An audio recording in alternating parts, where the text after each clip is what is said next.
ప్రార్థన చేస్తున్నాం. కలుగుతున్నాం, ప్రార్థన చేస్తున్నాం.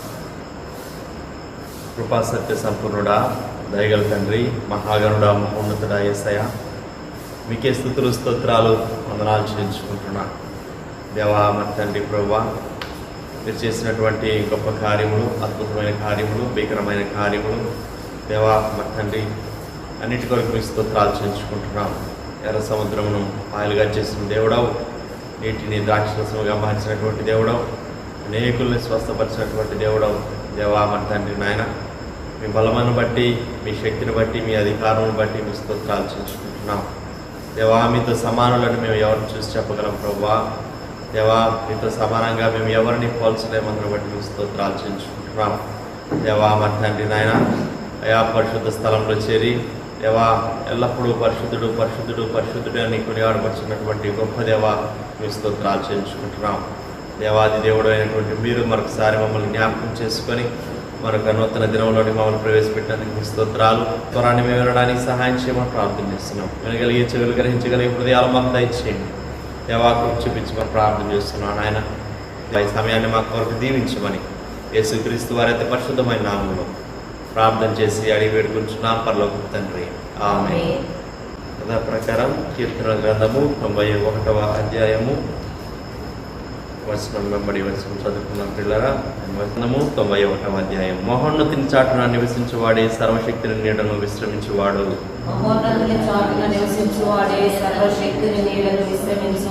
ఆయనే నాకు ఆశ్రయము, నా కోట, నేను నమ్ముకును నా దేవుడని నేను యెహోవాను గురించి చెప్పుచున్నాను. ఆయనే నాకు ఆశ్రయము, నా కోట, నేను నమ్ముకును నా దేవుడని నేను యెహోవాను గురించి చెప్పుచున్నాను. వేటకాని ఊరిలో నుండి ఆయన నిన్ను విడిపించును, నాశనకరమైన తెగులు రాకుండా నిన్ను రక్షించును. వేటకాని ఊరిలో నుండి ఆయన నిన్ను విడిపించును, నాశనకరమైన తెగులు రాకుండా నిన్ను రక్షించును. ఆయన తన రెక్కలతో నిన్ను కప్పును, ఆయన రెక్కల క్రింద నీకు ఆశ్రయం కలుగును. ఆయన సత్యము కేడమును డాలునై ఉన్నది.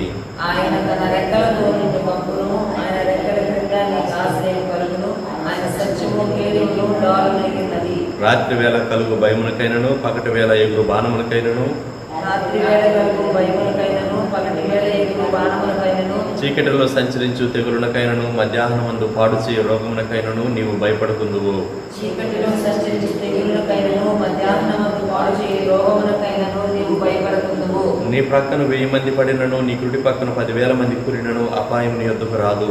నీ ప్రక్కన 1000 మంది పడినను, నీ కుడి ప్రక్కన 10,000 మంది కూలినను అపాయం నీ యొద్దకు రాదు. నీవు కన్నులారా చూచుచుండగా భక్తిహీనులకు ప్రతిఫలం కలుగును. నీవు కన్నులారా చూచుచుండగా భక్తిహీనులకు ప్రతిఫలము కలుగును. యెహోవా నీవే నా ఆశ్రయము అని నీవు మహోన్నతుడైన దేవుని నీకు నివాస స్థలముగా చేసుకుని ఉన్నావు. యెహోవా నీవే నా ఆశ్రయము అని నీవు మహోన్నతుడైన దేవుని నీకు నివాస స్థలముగా చేసుకుని ఉన్నావు. నీకు అపాయమేమీ రాదు, ఏ తెగులును నీ గుడారము సమీపించదు. నీకు అపాయమేమీ రాదు, ఏ తెగులును నీ గుడారము సమీపించదు. నీ మార్గములన్నిటిలో నిన్ను కాపాడుటకు ఆయన నిన్ను గూర్చి తన దూతలకు ఆజ్ఞాపించును. నీ మార్గములన్నిటిలో నిన్ను కాపాడుటకు ఆయన నిన్ను గురించి తన దూతలకు ఆజ్ఞాపించును. నీ పాదములకు రాయి తగలకుండా వారు నిన్ను తమ చేతుల మీద ఎత్తి పట్టుకుందురు. నీ పాదములకు రాయి తగలకుండా వారు నిన్ను తమ చేతుల మీద ఎత్తి పట్టుకుందురు. నీవు సింహములను, నాగుపాములను త్రొక్కెదవు, కొదమ సింహములను, భుజంగములను అనగద్రొక్కెదవు. నీవు సింహములను, నాగుపాములను త్రొక్కెదవు, కొదమ సింహములను, భుజంగములను అనగద్రొక్కెదవు. అతడు నన్ను ప్రేమించుచున్నాడు గనుక నేను అతన్ని తప్పించెదను. అతడు నా నామమును ఎరిగిన వాడు గనుక నేను అతన్ని గణపరచెదను. అతడు నన్ను ప్రేమిస్తున్నాడు కనుక నేను అతన్ని తప్పించెదను. అతడు నా నామమును ఎరిగిన వాడు కనుక నేను అతన్ని గణపరచెదను. అతడు నాకు మొర్రపెట్టగా నేను అతనికి ఉత్తరమిచ్చేదను. శ్రమలో నేను అతనికి తోడై ఉండదను. అతను విడిపించి అతన్ని గొప్ప చేసేదను. అతడు నాకు మొరపెట్టగా నేను అతనికి ఉత్తరమిచ్చెదను. శ్రమలో నేను అతనికి తోడై ఉండెదను. అతన్ని విడిపించి అతన్ని గొప్ప చేసేదను. దీర్ఘాయువు చేత అతన్ని తృప్తిపరచెదను. నా రక్షణ అతనికి చూపించెదను. దీర్ఘాయువు చేత అతన్ని తృప్తిపరచెదను. నా రక్షణ అతనికి చూపించెదను. ఆమేన్. ఆమేన్. దేవుని వాక్యం విన్న ప్రియులారా, అమ్మగారు వచ్చి మనకు దేవుని వాక్యం అందిస్తారు. ఈ ఉదయకాలపు ప్రార్థనలో పాల్గొంటున్న ప్రభు బిడ్డలందరికీ ఉదయకాలపు శుభములు, వందనములు తెలియజేస్తూ ఉన్నాను. కీర్తనల గ్రంథంలో నుంచి 6వ కీర్తన ఉదయకాలం మనం చదువుకుందాం. 10 వచనాలు ఉన్నాయి. 6వ కీర్తన చదువుకుందాం. యెహోవా, నీ కోపము చేత నన్ను గద్దింపకము, నీ ఉగ్రతతో నన్ను శిక్షింపకము. యెహోవా, నేను కృషించున్నాను, నన్ను కరుణించుము. యెహోవా, నా ఎముకలు అదరుచున్నవి, నన్ను బాగు చేయుము. నా ప్రాణము బహుగా అదరుచున్నది. యెహోవా, నీవు ఎంతవరకు కరుణింపకయుందువు? యెహోవా, తిరిగి రమ్ము, నన్ను విడిపింపుము. నీ కృపను బట్టి నన్ను రక్షింపుము. మరణమైన వారికి నిన్ను గూర్చిన జ్ఞాపకము లేదు. పాతాళంలో ఎవరు నీకు కృతజ్ఞతాస్తుతులు చెల్లించుదురు? నేను మూలుగుచు అలసి ఉన్నాను. ప్రతి రాత్రియు కన్నీరు విడుచుచు నా పరుపు తేలజేయుచున్నాను. నా కన్నీళ్ల చేత నా పడక కొట్టుకుని పోవచ్చున్నది. విచారము చేత నా కన్నులు గుంటలు పడుచున్నవి. నాకు బాధ కలిగించు వారి చేత విచ్చివికి ఉన్నవి. యెహోవా, నా రోదన ధ్వని విని ఉన్నాడు. పాపము చేయువారులారా, మీరందరూ నా యొద్ద నుండి తొలగిపోవుడి. యెహోవా నా విన్నపము ఆలకించున్నాడు. యెహోవా నా ప్రార్థన అంగీకరించును. నా శత్రువులందరూ సిగ్గుపడి బహుగా అదరుచున్నారు.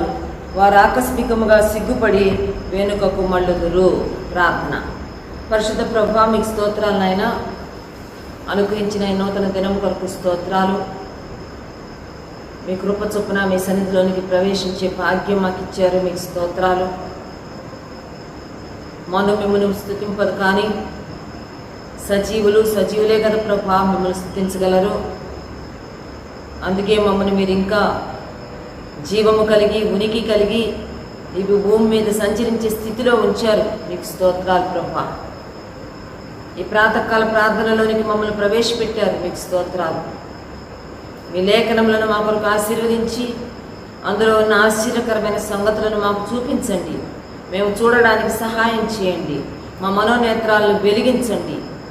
మీ శక్తిగల కార్యాలు మా జీవితంలో జరిగించండి. మీ దోసరాలుగా నన్ను నేను అప్పగించుకుంటూ ఉండగా కృపలో బలపరిచి మీ చేతిలోనికి తీసుకొని మీ నోటి కూరగా వాడుకొని మహిమను పొందమని యేసుక్రీస్తు నామములోనే ప్రార్థిస్తున్నాం తండ్రి. ఆమేన్. కీర్తన సంఖ్య 6. ఈ కీర్తనలో మొత్తం 10 వచనాలు ఉన్నాయి. ఇది ఒక ప్రార్థన. A prayer in anguish, a prayer in deep sorrow. చాలా దుఃఖములో ఉండి దావీదు చేస్తున్న ప్రార్థన.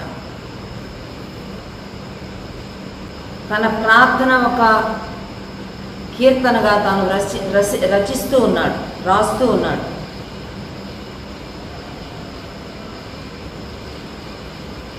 తనకు దుఃఖం కలగడానికి చాలా కారణాలు ఉన్నాయి. ఇంకా చెప్పాలంటే పాపము చేయడము వలన కలిగిన దుఃఖములో దావీదు కీర్తన రాస్తున్నాడు. మన జీవితాల్లో కొన్నిసార్లు కొన్ని వస్తువులు పోగొట్టుకున్నప్పుడు, కొంతమంది ప్రియులను పోగొట్టుకున్నప్పుడు, నానా కారణాల వల్ల మనం దుఃఖానికి గురవుతూ ఉంటాం. అయితే ఇక్కడ భక్తుడైన దావీదు తాను పాపము చేసినందుకు లేక తాను దేవుని మార్గాల్లోంచి పక్కకు తప్పిపోయినందుకు చాలా బాధపడుతూ ఈ కీర్తన రాస్తున్నాడు. ఎంత మంచి లక్షణం.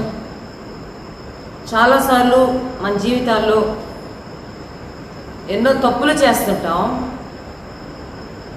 పాపాలు చేస్తుంటాం. కానీ వాటిని గురించి బాధపడడానికి, రిగ్రెట్ అవ్వడానికి, పశ్చాత్తాపడడానికి ఇష్టపడం.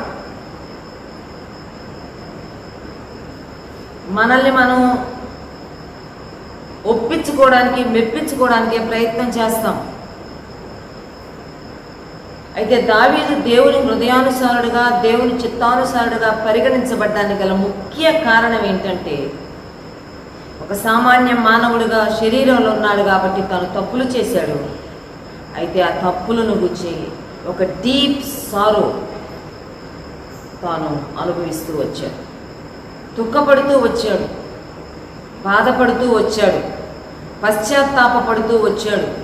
దేవుని సన్నిధిలో ఒప్పుకొని దేవుని కృప కొరకు మొరపెడుతూ వచ్చాడు. 6వ కీర్తనలో మనం ఆ భావాలే చూస్తాం. ఈ కీర్తనకి బైబిల్ పండితులు పెనిటెన్షియల్ సామ్ అని పేరు పెట్టారు. అంటే పాపము చేయుట వలన వచ్చిన దుఃఖములో రాసిన కీర్తనలు పెనిటెన్షియల్ సామ్స్. ఈ 150 కీర్తనల్లో దావీదు రాసిన 73 కీర్తనల్లో కనీసం 6 కీర్తనలు ఇటువంటి పెనిటెన్షియల్ సామ్స్గా గుర్తించబడ్డాయి. అంటే తన యొక్క బాధలో, తప్పు చేసినప్పుడు, త్రోవ తప్పిపోయినప్పుడు ఎంతో పశ్చాత్తాపంతో తాను రాసిన 6 కీర్తనలలో ఇది మొదటి కీర్తన. మిగిలిన కీర్తనలు 32, 38, 51, 130, 143. తక్కువ లేకుండా 6 కీర్తనలు దావీదు రాసుకుంటూ వచ్చాడు. ఎప్పుడంటే తప్పిపోయినందుకు బాధపడుతూ రాశాడు. ఈ కీర్తన ఏ నేపథ్యంలో రాశాడో అంత క్లారిటీ మనకు లేదు. కానీ ఒకవేళ ఊరియా భార్య అయిన బత్షెబా దగ్గరికి వెళ్ళి పాపం చేసి వచ్చి ఆ పాపాన్ని కప్పిపెట్టుకోవడానికి ఊరియాని యుద్ధభూమిలో చంపించినప్పుడే రాశాడు, లేక 2 సమూయేలు గ్రంథం 24వ అధ్యాయంలో వద్దంటే కూడా యోవాబు వినకుండా ప్రజాసంఖ్య వ్రాయించినప్పుడు తాను దేవుని కోపానికి గురి అయి దేశ ప్రజల మీదకు దేవుని తెగులు వచ్చినప్పుడు గాద్ అనే ప్రవక్త వచ్చి తనతో నువ్వు తప్పు చేశావన్నప్పుడు ఆ తప్పును గురించి తాను పశ్చాత్తాపడుతూ ఈ కీర్తన రాశాడో తెలియదు. లేక నానా బాధలలో, నానా రీతులైన ఇబ్బందులలో అబ్షలోం వలన, షెబా వలన, షిమీ వలన చాలా విపరీతమైన సారోలోకి, దుఃఖంలోకి వెళ్ళిపోయినప్పుడు ఈ కీర్తన రాశాడో మనకి క్లారిటీ అయితే లేదు. కానీ ఇందులో తాను స్పష్టంగా దేవునికి తన భావాలు వ్యక్తీకరించుకుంటున్నట్టుగా మనం చూస్తాం. ఇది మన జ్ఞాపకం చేస్తున్న ఇంకొక విషయం ఏంటంటే, ఈ కీర్తన ద్వారా మనం ప్రోత్సాహం పొందవలసిన వారు ఉన్నాం. ఏమనంటే, తప్పు చేసినప్పుడు, దేవుడు మనల్ని మందలించినప్పుడు, దేవుడు మనల్ని సరిచేస్తున్నప్పుడు, క్రమపరుస్తున్నప్పుడు మనం ఆయన దగ్గర నుంచి దూరంగా వెళ్ళిపోకూడదు. ఆయన్నే పట్టుకొని ఆయన కృప కొరకు, ఆయన క్షేమం కొరకు ప్రార్థన చేయాల్సిన వారు ఉన్నాం. దావీదు తప్పు చేశాడు, దేవుడు మందలిస్తుంటే దేవుడి నుంచి దూరంగా వెళ్ళిపోవట్లేదు. ఈయన నన్ను శిక్షిస్తున్నాడు, ఈయన నన్ను గద్దిస్తున్నాడు, ఈయన దగ్గర నేను ఉండను అని పారిపోవట్లా. తాను గద్దిస్తున్నా, తాను మందలిస్తున్నా, తనను క్రమశిక్షణలోనికి తెస్తున్నా దేవునికి ఇంకా దగ్గరగా వచ్చి ఈ కీర్తన రాస్తున్నాడు. చూడండి, ఈ 6వ కీర్తనలో తక్కువ లేకుండా 8 సార్లు యెహోవా యెహోవా యెహోవా అంటూ వస్తున్నాడు. Oh my lord, oh lord, oh lord అంటూ వస్తున్నాడు. ఈ అధ్యాయాన్ని మనం క్షుణ్ణంగా ధ్యానం చేస్తే నేను చెప్తున్న ఈ విషయాలు అందులో మనకు స్పష్టంగా కనబడాలి. కనీసం 8 సార్లు. అంటే ఈ కీర్తన కేవలం దేవుడితో తను మాట్లాడుకుంటున్న కీర్తన. యెహోవా యెహోవా యెహోవా అని 8 సార్లు దేవునితో తను మాట్లాడుకుంటున్నాడు. Is calling God again and again. మరలా మరలా మరలా దేవా దేవా దేవా అని చెప్పుకుంటున్నాడు. సరే, ఏంటి యెహోవాకు తన మొరపెడుతూ ఏ రకమైన భావాలు తన దేవుని సన్నిధిలో ఎక్స్ప్రెస్ చేస్తున్నాడు, వెలబుచ్చుతున్నాడు అని చూస్తే, మొదటి వచనంలో నీ కోపము చేత నన్ను గద్దింపకము, నీ ఉగ్రతతో నన్ను శిక్షింపకము. దేవుని యొక్క కోపము లేక దేవుని యొక్క ఉగ్రత అక్కడ తాను తన జీవితంలో చూస్తున్నాడు.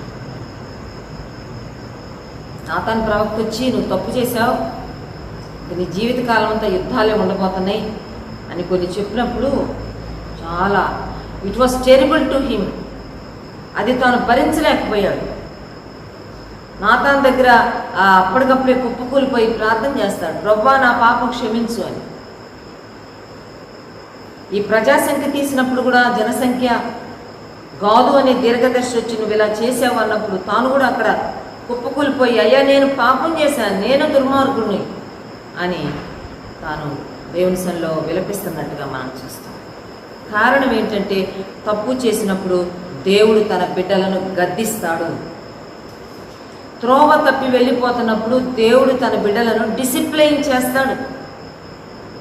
ఇక్కడ ఈ గద్దింపు, ఈ శిక్ష అదేంటంటే దేవుడు ప్రేమతో చేస్తున్నారు.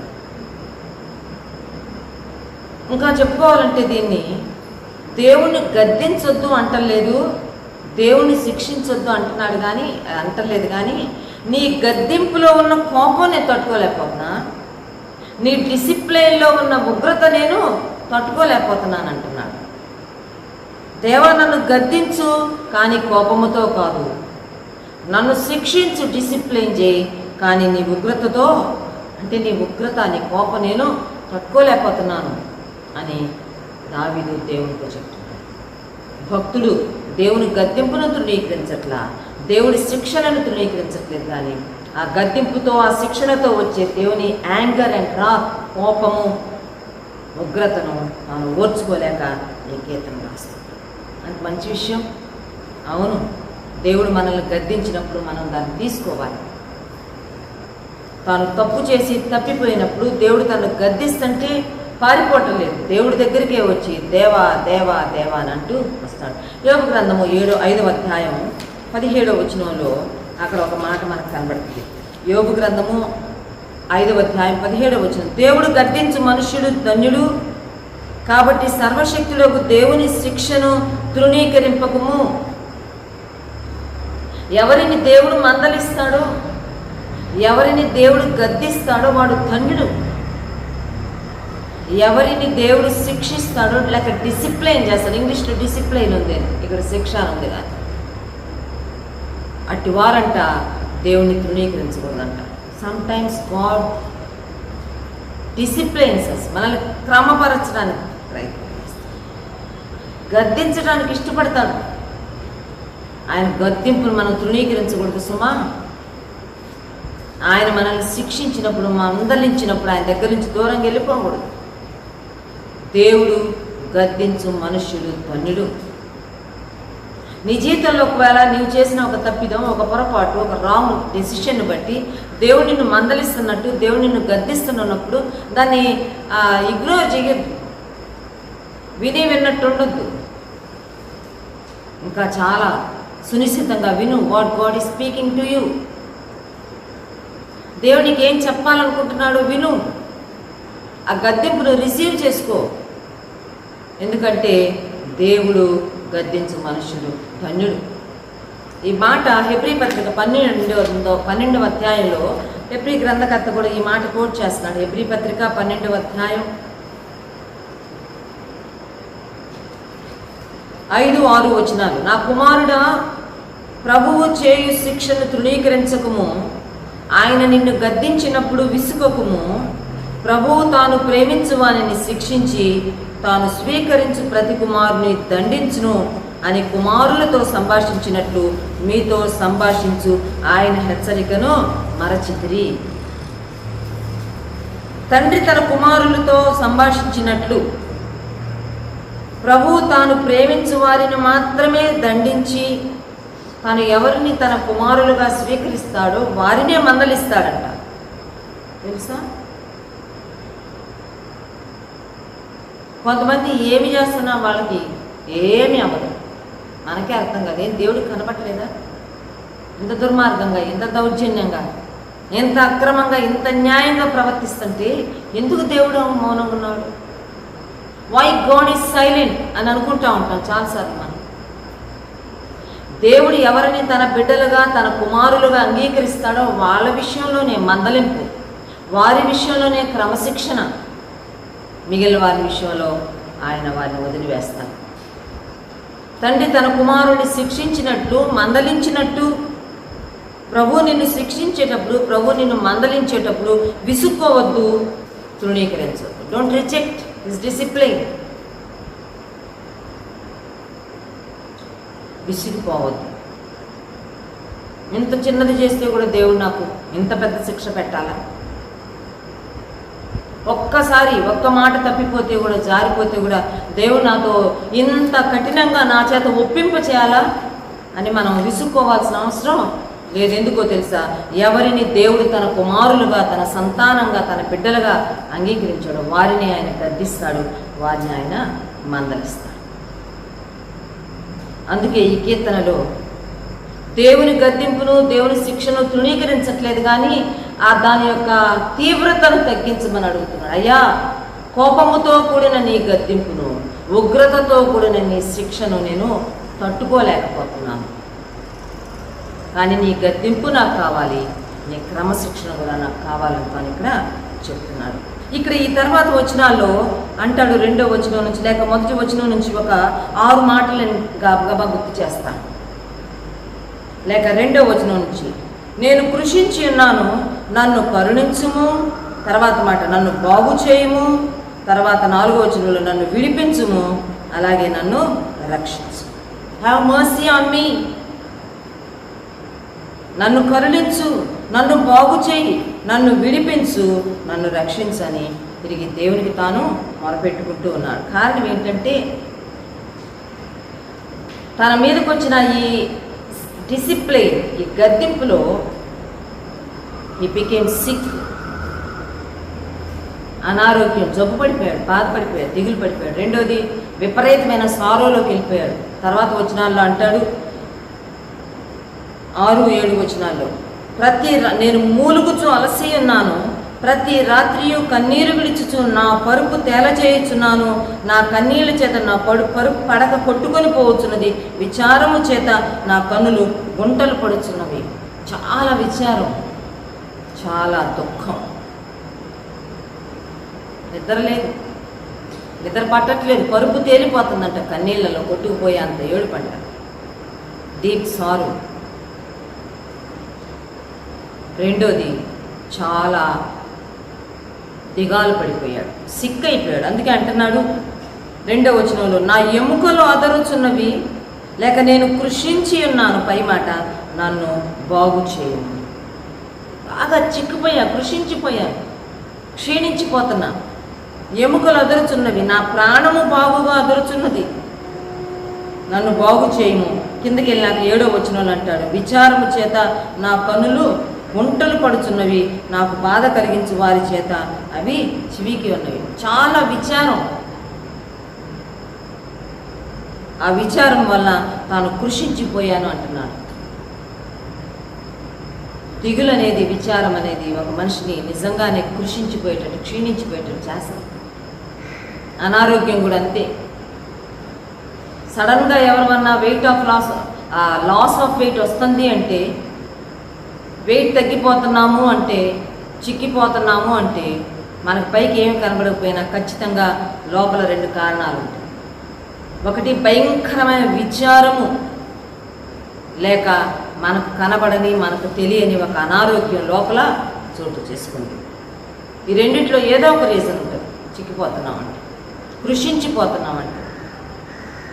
అన్నాడు, నా విచారము చేత నా కన్నులు గుంటలు పడుచున్నవి. ఒక మాట అన్నాడు, నాకు బాధ కలిగించు వారి చేత అవి చివికి ఉన్నవి. ఇక్కడ దావీదు లైఫ్లో 4 రకాలైన ఫీలింగ్స్ మధ్యలో తాను క్రష్ అయిపోతున్నాడు. ఒక ప్రక్క తాను చేసిన తప్పిదాలను బట్టి దేవుడు తను డిసిప్లైన్ చేస్తున్నాడు, దేవుడు తను గద్దిస్తున్నాడు. 2వది చాలా సారో, దిగులు పడుతున్నాడు, అదొక ప్రక్క తన మీద పనిచేస్తూ ఉంది. 3వది సిక్నెస్, అనారోగ్యం వచ్చేసింది, బాగు చేయుము అంటున్నాడు. ఎముకలు అదిరిపోతున్నాయి, ప్రాణం అదిరిపోతుంది అంటాడు. 4వది తనను బాధించేవారు తన చుట్టూరా చేరున్నారు. దేవుడు ఒక వ్యక్తిని డిసిప్లైన్ చేస్తుంటే ప్రక్కన మనిషి అంటాడు, చూచే వ్యక్తి అంటాడు, చొరవ తీసుకొని హద్దులు దాటి ముందుకు వచ్చేసి దేవుని చిత్తంలో లేడు, దేవుని ఏర్పాట్లో లేడు, అందుకే దేవుడు బాగా కొడుతున్నాడు, బాగా శిక్షిస్తున్నాడు, అందుకే ఈ జబ్బు వచ్చింది, అందుకే ఈ కష్టం వచ్చిందని ఓ ప్రక్క మనిషి మాటలు అంటుంటాడు. చాలా బాధాకరమైన విషయం. యోబు సిక్కవ్వడానికి కారణం యోబు యొక్క తప్పిదం కాదు, దేవుడు అపవాది ముందు ఒక ఛాలెంజ్ విసిరాడు. నా సేవకుడైన యోబును గురించి నువ్వు ఎప్పుడన్నా విన్నావా? అతని యథార్థతను గురించి, భక్తిని గురించి నువ్వు ఎప్పుడన్నా విన్నావా? వెళ్ళి చూసుకో అని పంపించాడు. అపవాది వచ్చి యోబు మీద దాడి చేస్తుంటే ముగ్గురు ఫ్రెండ్స్, ఆదరించాల్సిన ఫ్రెండ్స్ వచ్చి తను బాధించేవారుగా అయిపోయారు. చుట్టూరు కూర్చునేశారు.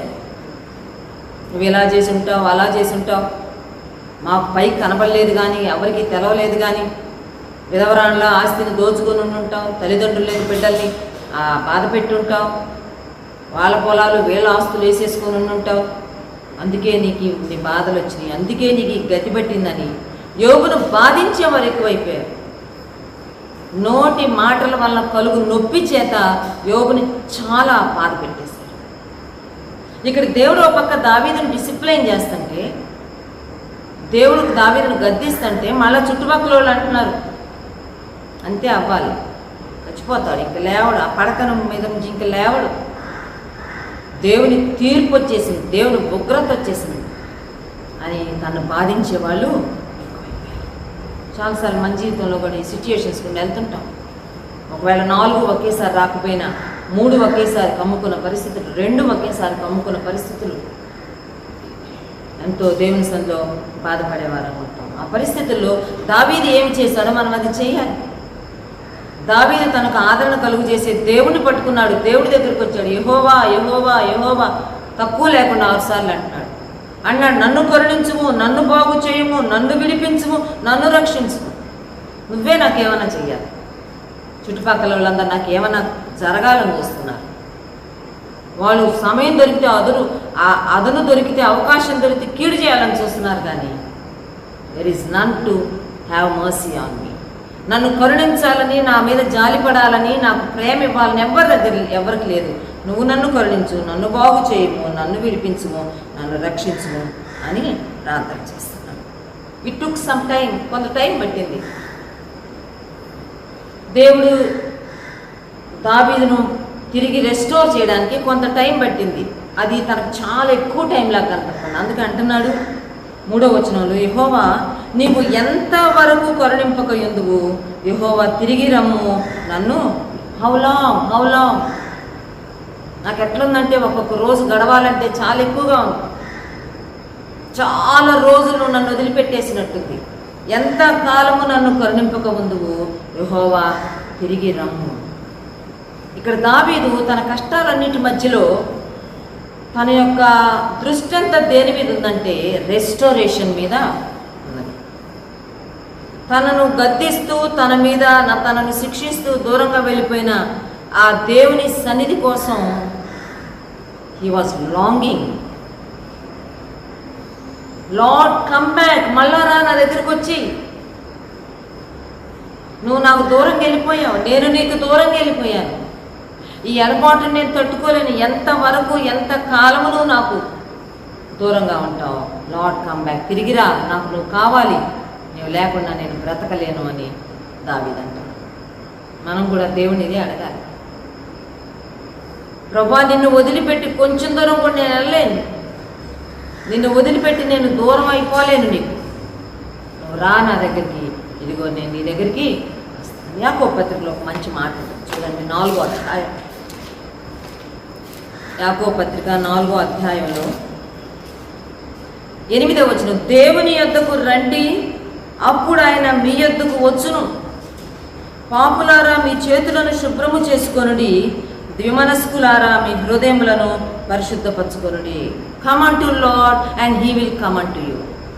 మీరు దేవుని యొద్దకు రండి, ఆయన మీ యొద్దకు వచ్చును. దావీదు దేవుడి దగ్గరకు వచ్చి మొరపెడుతున్నాడు అంటున్నాడు, అయ్యా నేను నీ దగ్గరికి వచ్చా, నువ్వు నా దగ్గరికి తిరిగి రమ్ము, ఎంతవరకు నీవు నాకు దూరంగా కరుణింపక ముందు అని దేవుని యొక్క కరుణ కొరకు ఇక్కడ తాను దేవుని సన్నిధిలో ప్రార్థన చేస్తున్నట్టుగా మనం చూస్తాం. ఆఖరికి తనకు దొరికిన జవాబు ఏంటంటే 8వ వచనంలో అంటున్నాడు, యెహోవా నా రోదన ధ్వని విని ఉన్నాడు. 9వ వచనం, యెహోవా నా విన్నపము ఆలకించి ఉన్నాడు, యెహోవా నా ప్రార్థన అంగీకరించును. నా ప్రార్థన విన్నాడు, నా రోదన ధ్వని విన్నాడు, నా ప్రార్థన ఆయన అంగీకరించబోతున్నాడు. His answer is going to come. దేవుని దగ్గర నుంచి నా జవాబు నా దగ్గరికి రాబోతుంది. దేవుడి దగ్గరికి వచ్చిన వాళ్ళని ఎవ్వరిని ఆయన తృణీకరించడు. వితౌట్ ఆన్సరింగ్, జవాబు చెప్పకుండా, జవాబు ఇవ్వకుండా ఎవరిని అంతరోసిపోయాడు. చిన్నపిల్లలను ఒకసారి తీసుకొని వస్తే యేసు ప్రభు దగ్గరికి శిష్యులు గద్దించారు. ప్రభు చాలా బిజీగా ఉంటే ఏంటమ్మా ఈ చంటి పిల్లల్ని తీసుకొని జనాల్లో. ప్రభు అన్నాడు, శిష్యులను గద్దించి తీసుకురండి వాళ్ళని, వారిని నా యొద్దకు రానీయుడి, పరలోక రాజ్యము. మత్తయి సువార్త 15వ అధ్యాయంలో తూరు సీదోన ప్రాంతాల నుంచి ఒక అన్యురాలు వచ్చింది, తన కూతురుకు దెయ్యం పట్టిందని కేకలేయడానికి. ప్రభా నా కుమార్తె దెయ్యము పట్టి బహు బాధపడుతున్నది, బాగు చేయమంటే శిష్యులు గద్దించారు. ప్రభా ఏంటి ప్రభా ఈ ఒకటే కేకలే. ప్రభా ఆమెని అవునవును పంపించేయండి అలా. ఆమె విశ్వాసాలు పరిచి ఆమె కూతుర్ని ఆ గడియలోనే బాగు చేసి పంపించారు. గుడ్డి భిక్షకుడు ఓ గుడ్డోడు రోడ్డు పక్కన కూర్చొని ప్రభు వెళ్తా ఉంటే కేకలేస్తున్నాడు. ఆ శిష్యులు జనసమూహం అన్నారే గమనం ఊరకుండమన్నారు. వీడు మరెక్కువగా కేకలు వేశారంట. ప్రభు తీసుకురండి ఆ గుడ్డోడిని అని చెప్పి దగ్గరికి తీసుకొని, నేను మీకు ఏం చేయగోరుచున్నామని అడిగి, ప్రభా నాకు నేను దృష్టి కోరుచున్నానంటే సరే అని చెప్పి ఆరోగ్యం ఇచ్చి దృష్టి ఇచ్చి. ఈ 6వ కీర్తనలో దావీదు ఒక పక్క దేవుని గద్దింపు, దేవుని శిక్షణ, మరొక ప్రక్క ఒంట్లో భయంకరమైన అనారోగ్యం, కన్నీళ్ళ పర్యంతం అయిపోయాడు, తన జీవితం కన్నీళ్ళ మయమైపోయింది. మరలా మరొక ప్రక్క ఒక గుంపు తను వేధించేవారు, బాధించేవారు ఉంటే వాటన్నిటి మధ్య కేకలు వేస్తున్నాడు, యెహోవా యెహోవా యెహోవా అంటే. దేవుడు వదిలిపెట్టి వెళ్ళిపోవట్లా, చూసి చూడనట్టు వెళ్ళిపోలేదండి. దేవుడు తన ప్రార్థన ఆలకించాడు. తెగి తను ఆ టెస్టిఫై చేస్తున్నాడు, ఆ సాక్ష్యం చెప్తున్నాడు. యెహోవా నా రోదన ధ్వని విని ఉన్నాడు, యెహోవా నా విన్నపం ఆలకించి ఉన్నాడు, యెహోవా నా ప్రార్థన అంగీకరిస్తాడు. వీటన్నిటి నుంచి ఆయన నాకు విడుదల. దేవుడు ఖచ్చితంగా ఆయన మన ప్రార్థన ఆలకిస్తాడు, ఆయన మనకు జవాబిస్తాడు. 8వ వచనంలో పాపము చేయువారలారా మీరందరూ నా యొద్ద నుండి తొలగిపోవుడి అని తన స్టాండ్ ఏంటో చెప్తున్నాడు. ఇంకా చెయ్యను పాపం నేను, ఇంకా చెయ్యను తప్పు అంటూ నేను బత్షెబ దగ్గరికి వెళ్ళి పాపం చేసి ఈరోజు దేవుని యొక్క గద్దింపు, కోపముతో కూడిన గద్దింపు, ఉగ్రతతో కూడిన శిక్షణ నేను తీసుకుంటున్నాను. ఇంకా నేను చేయను. పాపము చేయి వాళ్ళారా నా వద్ద నుండి తొలగిపోడు. ఇంకెవరన్నా తనకి తప్పుడు ఆలోచనలు లేకపోతే ఇంకే రకమైన ప్రేరణ వస్తున్నా అంటున్నాడు. తన స్టాండ్ ఏంటో తాను అవుట్ అండ్ అవుట్ డిక్లేర్ చేస్తున్నాడు. పాపము చేయి వారలారా మీరందరూ నా యొద్ద నుండి తొలగిపోడు. ఒక్కసారే చేస్తా నేను, పదే చేయను నేను. లోకంలో ఒక సామెత ఉంది, మంచి మనిషికి ఒక మాట, మంచి గొడ్డుకు ఒక దెబ్బ అంట. చాలా మోటు సామెత. మంచి మనిషికి ఒక్క మాట చాలు, మంచి గొడ్డు అయితే ఒక్క దెబ్బ చాలు, మళ్ళీ వెళ్ళదు ఇంకో పక్కకి. దావీదు అంటున్నాడు, ఒక్కసారే తప్పు చేశాను నేను, ఇంకా మరలా వెళ్ళను. మీరు నన్ను ఎంత ప్రేరేపించినా వెళ్ళను. పాపము చేయువారులారా నా యొద్ద నుండి మీరు తొలగిపోండి. 119వ కీర్తన 115వ వచనంలో అదే మాట మనం చూస్తాం. చూడండి, 119వ కీర్తన 115వ వచనంలో దుష్క్రియలు చేయువారులారా నా యొద్ద నుండి తొలగుడి, నేను మాత్రం నా దేవుని ఆజ్ఞలను దిస్ ఈజ్ మై స్టాండ్. ఇది నేను తీసుకున్న నిర్ణయం. నేను నా దేవుని ఆజ్ఞలను అనుసరిస్తాను. పాపము చేయువారులారా, దుష్క్రియలు చేయువారులారా నా వద్ద నుండి. మనం కూడా ఈ మాట చెప్పుకోవాలి మనకు మనం. ఎవరిని పడితే వాళ్ళని ఎంటర్టైన్ చేయకూడదు మనం.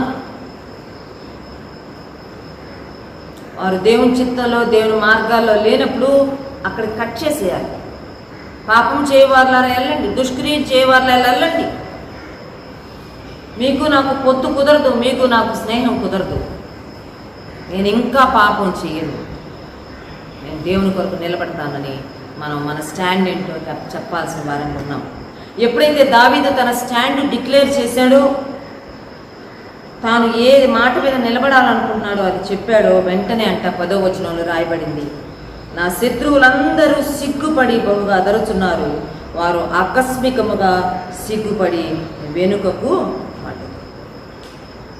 తన శత్రువులు తన దేవుడు గద్దిస్తుంటే సంతోషపడినవాళ్ళు, తనను దేవుడు శిక్షిస్తుంటే భలే అయిందిలే దావీదికి, మంచి పని అయిందిలే దావీది కానీ అంటున్నారే. తాను సిక్కైపోయి పడకలో రెస్ట్రిక్ట్ అయిపోతే మంచి పని అయింది అంటున్నారే. ఎంతసేపు ఏడుస్తూనే తన పరుపు కన్నీళ్ళలో కొట్టుకుపోతూ ఉంటే ఇంకా దావీదు బ్రతుకు అంతే అవ్వాలంటున్నారే.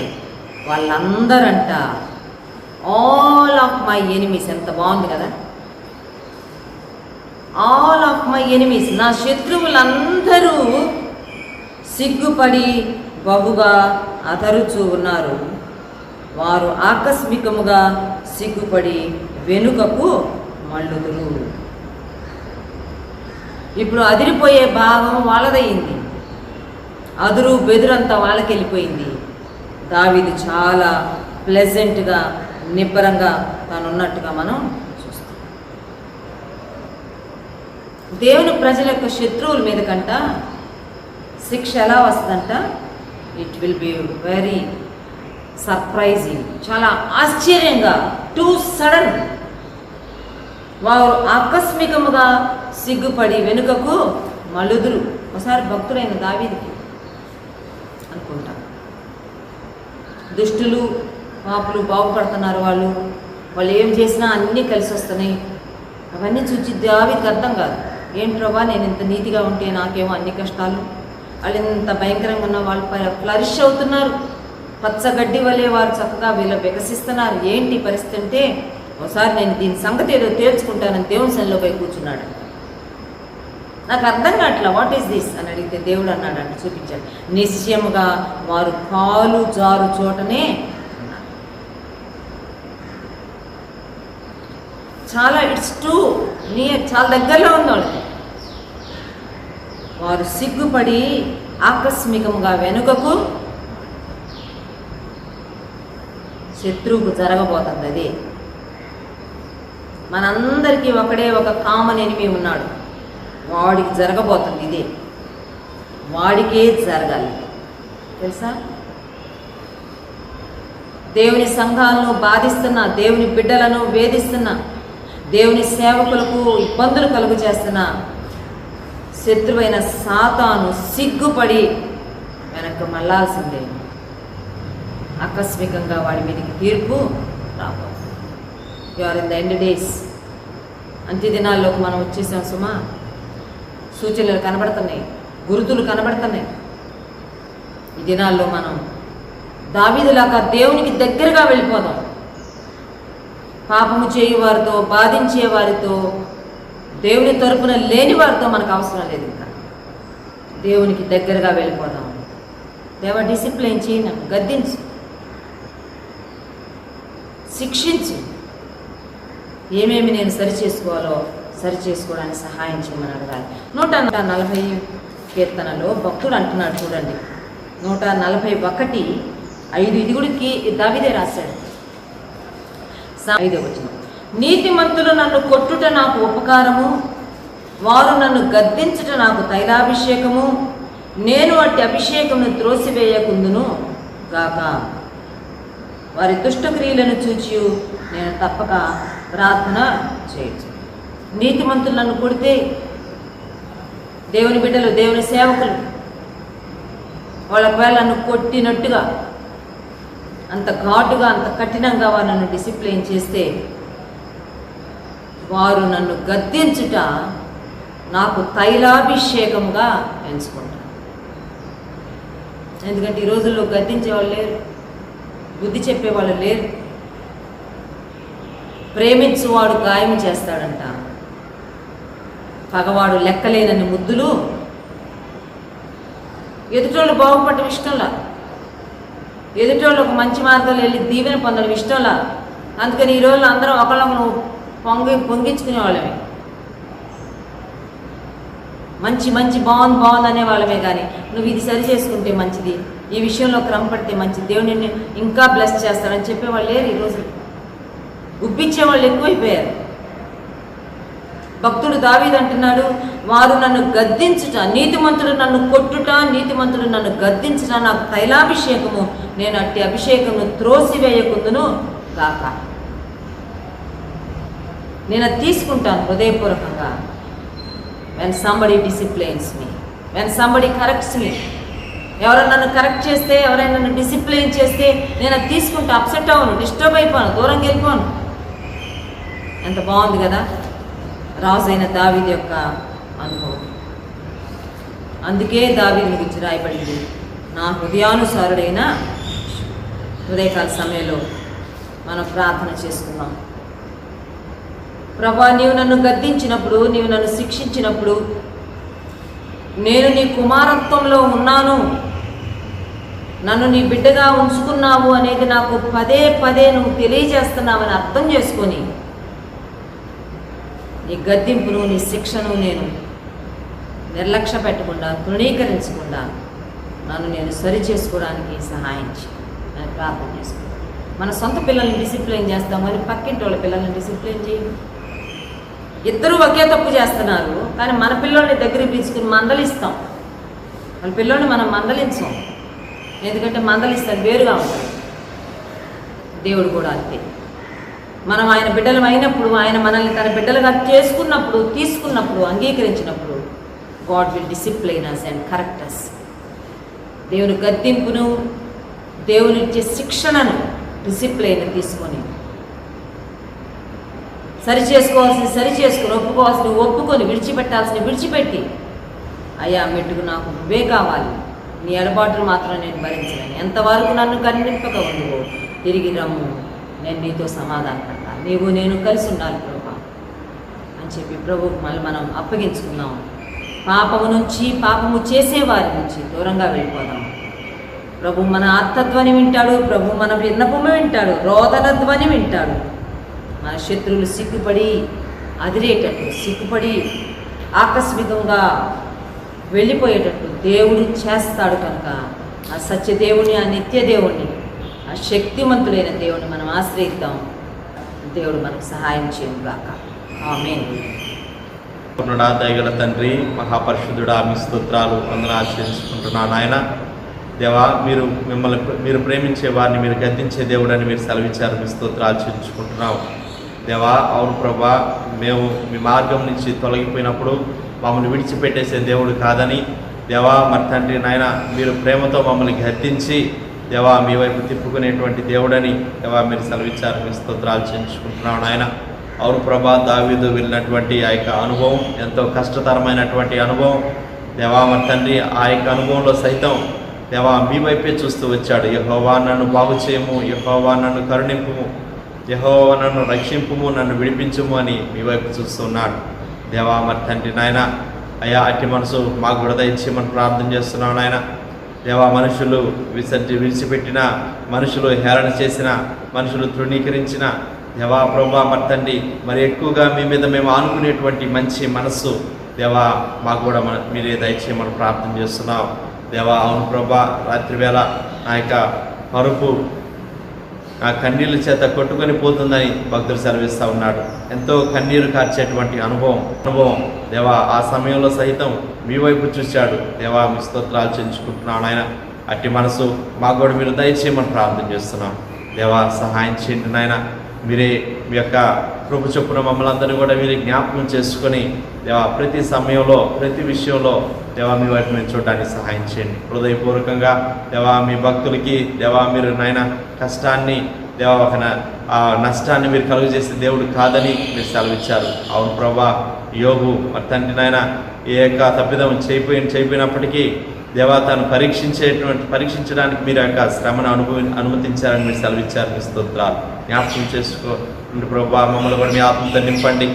మీ వైపు మేము చూడడానికి సహాయం చేయమని ప్రార్థన చేస్తున్నాం. అన్ని బాధల్లో, అన్ని కష్టాల్లో యోగు మీ వైపు చూడగలిగాడు దేవా. మీ స్తోత్రాలు చెల్లించుకుంటున్నాం ఆయన దేవా. మీ కృపతో మమ్మల్ని కూడా జ్ఞాపకం చేసుకొని దేవా ప్రతి సమయంలో మీ వైపు చూడడానికి కావాల్సినటువంటి మంచి దేవా ఆత్మీయత, మంచి బలము, దేవా మంచి విశ్వాసం మాకు దయచేయమని ప్రార్థన చేస్తున్నాం. సహాయం చేయమని ఆయన మరి ఈ దినమంతటికి కావాల్సినటువంటి గొప్ప మరి తండ్రి మీ దీవెన, మీ యొక్క ఆశీర్వాదం మెండుగా మీరు మాకు దయచేయండి. వాక్యం అందించిన అమ్మగారికి గొప్ప స్తోత్రాలు చేయించుకుంటున్నాం. మీరు వాక్యం అందరి హృదయాల్లో మీరు నీరు గట్టి ఫలింపజేయండి ఆయన. దేవా వ్యక్తిగతంగా మీ బిడ్డలు ఏ అవసరతలు కలిగి ఉన్నారో అవసరతలన్నీ కూడా మీ ఐశ్వర్యం చొప్పున మీరే తీర్చమని ప్రార్థన చేస్తున్నాం. సమస్త విషయాలు మీరే కృప చూపించమని, సమస్త ఘనత మహిమ ప్రభావం మీకు ఆరోపించుకుంటూ యేసుక్రీస్తు వారి అతి పరిశుద్ధమైన నామములో స్తుతించి ప్రార్థన చేసి అడిగి వేడుకుంటున్నాం పరలోకపు తండ్రి. ఆమేన్. మన తండ్రి అని దేవుని ప్రేమ, కుమారుడైన యేసుక్రీస్తు యొక్క కృప, పరిశుద్ధాత్మ యొక్క అన్యుని సహవాసం, ఆశీర్వాదం సదాకాలం మనందరికీ తోడైండును గాక. ఆమేన్. ఆమేన్.